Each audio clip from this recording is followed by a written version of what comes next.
Tuombe kwa ajili ya somo letu la leo. Mwenyezi Mungu ishiye milele, tunakushukuru kwa kuwa unatupenda. Asante kwa neema, rehema na baraka zako. Asante kutuleta kwa ajili ya ibada ya leo. Mbele zetu tunalo somo tunaloendelea nalo. Tunakusihi Mungu wetu tupatie masikio ya kusikia. Neno hili litafsiriwe vyema masikioni mwetu kwa Roho Mtakatifu, ili tuweze kulielewa na tuione njia ya wokovu kupitia neno lako, kwa jina la Kristo Yesu. Amen. Somo linasema fursa mlangoni, na fungu letu kuu ni Mathayo sura ya 1 mstari wa 1. Kitabu cha ukoo wa Yesu, wa mwana wa Daudi, mwana wa Ibrahim. Mwandishi wa kitabu hiki anaitwa Mathayo. Tuliona tokea hapo nyuma mambo ya Mathayo. Mathayo ni nani? Alizaliwa wapi? Alitokea kwenye jamii ya watu gani? Na anafanya nini? Na inatokeaje Mathayo kuingia kwenye listi ya wanafunzi wa Yesu, naam, thenashara wa Yesu. Asubuhi ya leo, baada ya kuwa tumeona mambo yanayomzunguka Mathayo, jamii yake, ukoo wake, maisha yake na uchaguzi wa kazi aliyokuwa akiifanya, lakini baadaye, baada ya kuwa tumeona Yesu anapita sehemu alikoishi Mathayo na anamwambia nifuate, Mathayo anasimama na anamfuata Yesu. Sasa anapomfuata Yesu, Mathayo hamfuati Yesu waende kanisani. Mathayo hamfuati Yesu waende kwenye mahubiri ya hadhara. Mathayo hamfuati Yesu ili waende nyumba kwa nyumba, kushuhudia nyumba kwa nyumba. Mathayo hamfuati Yesu ili waende kuponya wagonjwa, waende kuangalia wafungwa. Mathayo anapoamua kumfuata Yesu, kituo cha kwanza cha Mathayo ni nyumbani kwake. Na hapa ninaomba unipe masikio yako usikie vizuri kitu ambacho huenda sisi tumepungua. Na masomo haya yanatufundisha maisha ya Mathayo. Mathayo aliyeitwa mdhambi, Mathayo aliyeitwa mtoza ushuru, Mathayo aliyeitwa msaliti, anapokutana na fursa ya kukutana na Yesu, Yesu anapoleta fursa hii katika mlango wa ofisi ya Mathayo, Mathayo hafanyi mambo mengine. Mathayo anampeleka Yesu nyumbani kwake. Mambo haya yamekuwa magumu sana kwenye maisha yetu. Tunapompata Yesu, tunapeleka fursa hiyo makanisani. Tunapeleka fursa hiyo kwenye mikusanyiko ya hadhara. Tunapeleka fursa hiyo kwenye mikutano ya Injili, mikutano ya uimbaji. Nataka kuzungumza nini mchungaji? Nazungumza hivi: wakati unapompokea Yesu, ni wapi kwanza unaonekana uko active? Ulipompokea Yesu, ulipoujua ukweli, ni kituo gani cha kwanza ambacho ulionekana wewe kweli uko active? Tunao watu wengi sana leo. Ulipompokea Yesu, ulianza kuwa muimbaji. Kwenye kwaya unaonekana uko vizuri sana, unaimba vizuri sana. Lakini nyumbani kwako ukirudi, wanafamilia hakuna anayemuona Yesu maishani mwako. Ulipompokea Yesu, ulionekana una karama za uongozi kanisani, ukapewa uzee wa kanisa, ukapewa ushemasi, ukapewa kusimamia kazi fulani kanisani, ukapewa kusimamia vitengo, unasimamia majengo, ujenzi kanisani. Wewe ndiye mtaalamu, ukipewa kamradi kanisani kanakwenda vizuri, ukapewa wewe ndio unaonekana una karama nzuri pale kanisani kusimamia shughuli nyingi sana. Lakini nyumbani kwako, mke wako akikutazama, watoto akikutazama, unaonekana kituko, unaonekana shetani anakaa katika chumba chako unacholala. Maneno yako pale nyumbani hayana staha, hayana rehema, hayana huruma. Mke wako hajisikii raha kuishi na wewe. Wewe umebeba Yesu kanisani kwenye program za kanisa, lakini nyumbani, hebu jiambie hapo, Yesu wangu, nimekuleta nyumbani au unakomea kanisani? Ulipompokea Yesu unakuwa active sana kwenye mikutano ya Injili. Wewe ndiye mhubiri wa effort kwenda kwenye effort. Wewe ndiye mwanakwaya, unajua kusafiri safari za mbali. Wewe ndiye unayejua kufadhili miradi mbalimbali ya kanisa. Kukiwa na sherehe, wewe ndiye unayechanga chakula chote cha sherehe nzima.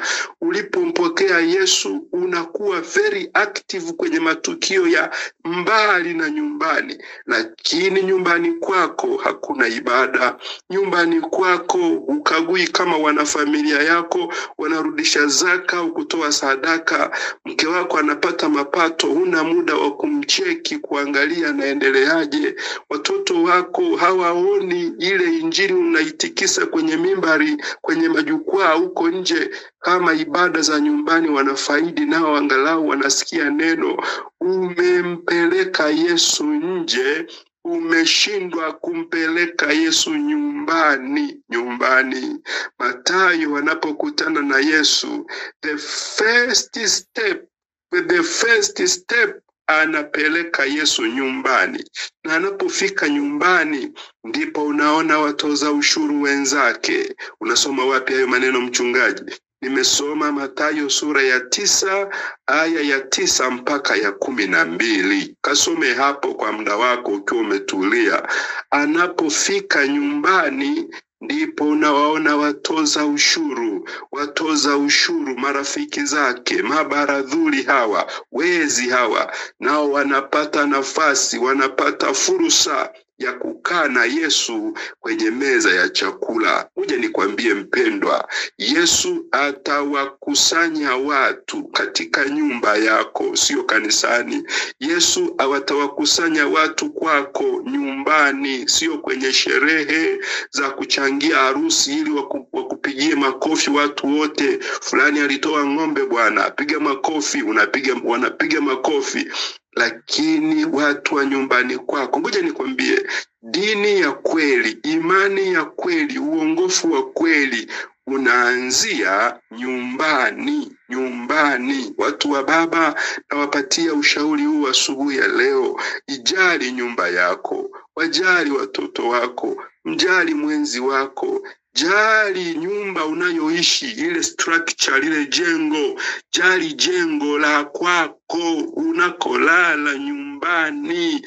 Kuna watu ni wasumbufu kweli, akisafiri anakuwa ni mbaguzi mzuri wa mahali pa kulala, lakini nenda nyumbani kwake hapafai. Huwezi kujua kama hii nyumba wanalala watu gani, wanyama au wanadamu wenye wanaochangia lesoni. Ukimkuta kwenye darasa la lesoni yuko vizuri, anachangia kwenye mijadala ya Biblia, ndiye anayenyosha mkono kila wakati, na akikaa watu wanasema amina, leo tumepata kitu fulani kwenye lesoni ya leo.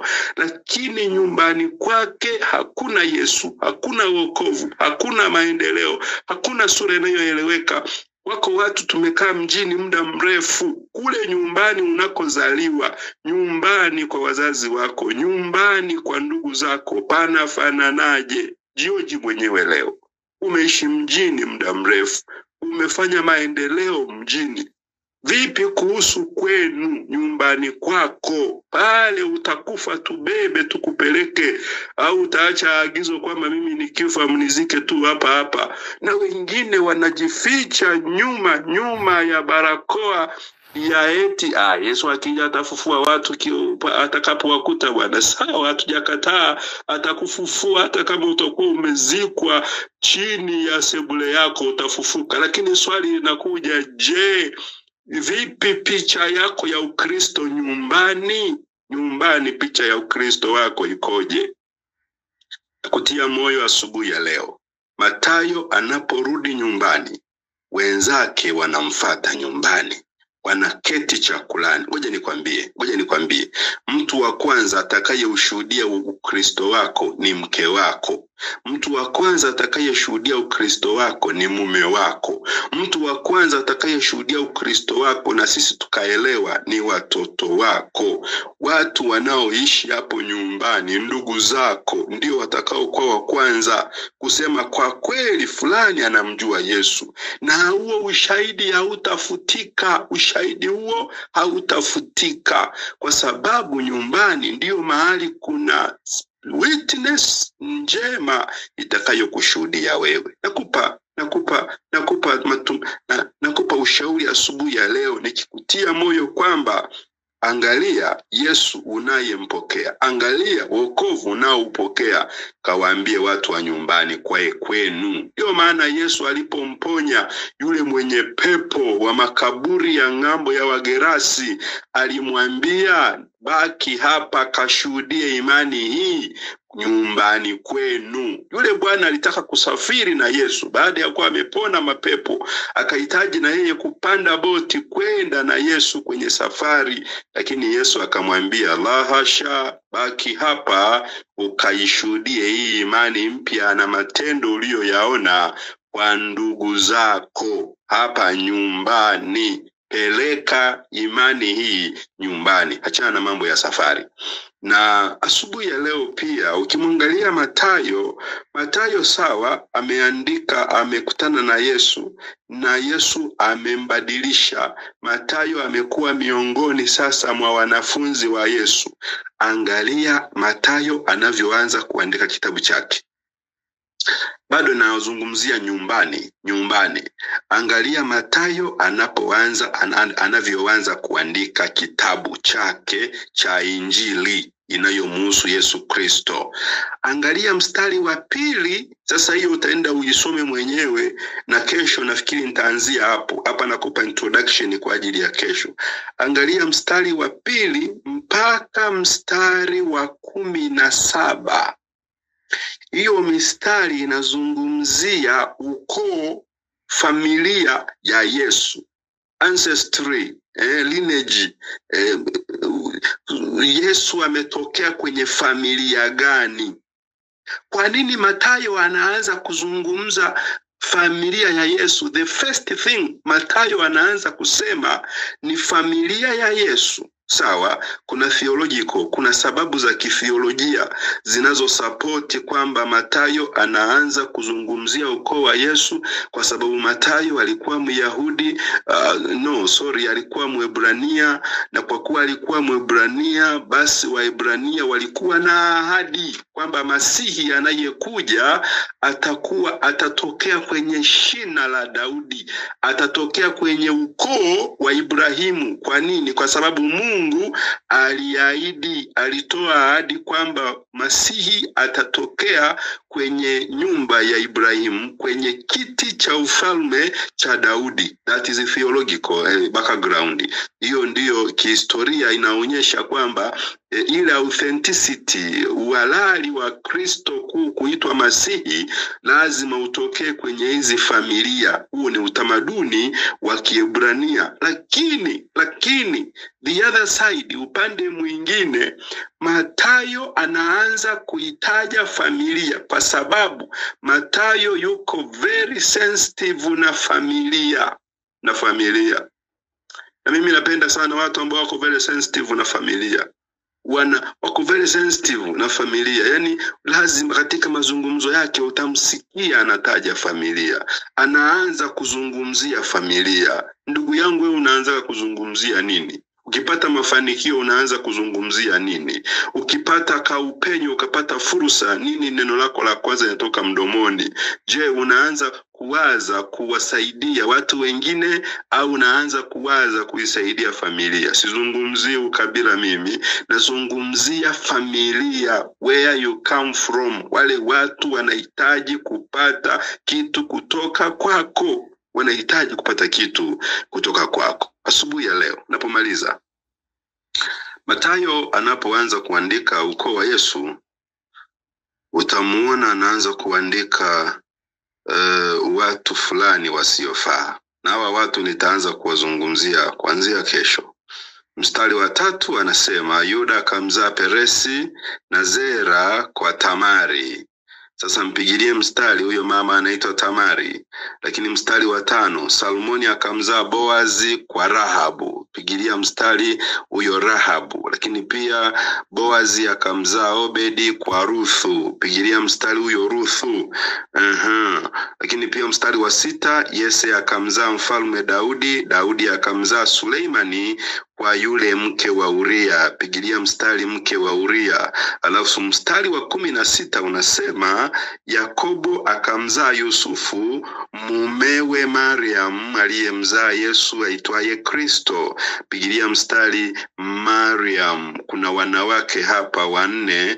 Hawa wanawake wana visifa fulani ambavyo kwa kweli hivyo visifa vistahili wao kuonekana kwenye hii orodha, lakini kwa sababu walikutana na fursa mlangoni na wakaamua kuitumia fursa, ndio maana Mathayo mwenye kutumia fursa mlangoni, na yanawataja wenzake ambao walitumia fursa mlangoni, licha ya kwamba kwenye mawazo ya Kiebrania hawa watu hawakustahili kuandikwa, lakini kwenye mawazo ya kifursa, wokovu nao kuja mlangoni na watu wakaupokea, hawa nao wanatajwa kwamba they were there na Kristo alizaliwa katikati yao. Wakubariki kwa Kristo Yesu. Amen. Tuombe. Baba yetu na Mungu wetu ishie milele, tumemuona Mathayo anavyohangaika na nyumba yake, na Yesu uliishi pale. Tunakushukuru kwa sababu ulimpenda Mathayo na ukambadilisha. Asubuhi ya leo kuna mmoja kati yetu ambaye alienda mbali kama Mathayo.